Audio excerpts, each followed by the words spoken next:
Good morning. सकाळी सकाळी आम्ही गेलो होतो चुलतीच्या घरी. तिच्या शेजारीच घराला लागून ही गोशाळा आहे. तिथे एवढ्या सगळ्या गायी आहेत आणि आम्ही दोघी बहिणींचा आज आमच्या माहेरातला होता लास्ट डे. म्हणजे आज आम्ही जाणार होतो आमच्या आमच्या घरी नांदायला.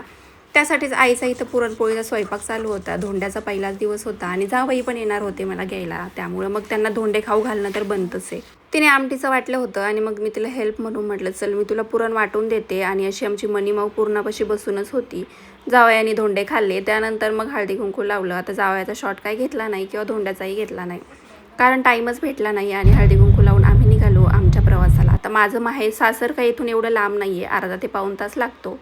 आणि मस्तपैकी रस्त्याने अशा पवनचक्क्या पण आहेत. आणि घरी आले, थोडा वेळ नारळीच्या झाडाखाली बसलेच होते. तोपर्यंत टपतिशी झाडाखाली आवाज आला, आंब्याच्या झाडाखाली.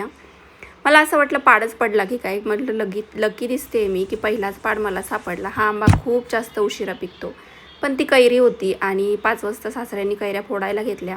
आता ह्या कैऱ्या आणून 2-4 दिवस झालं होतं. त्या आतून पिवळ्या पडल्या होत्या. त्यामुळे आता त्याचं लोणचं व्यवस्थित होणार नाही असं वाटतंय. पण ज्या कैऱ्या जराशा निब्बार होत्या ना, त्याच आम्ही कट केल्या आणि लास्टला 1-2 कैऱ्या राहिल्या होत्या. मग मी म्हटलं चला मी ट्राय करते. आणि मी घेतलेल्या कैऱ्या तर खूप जास्त बिलबिल्या झालेल्या होत्या. म्हणजे त्या ना पिकल्या होत्या असंच म्हणता येईल. तर चला, असा होता आजचा व्हिडिओ. कसा वाटला कमेंट करून सांगा.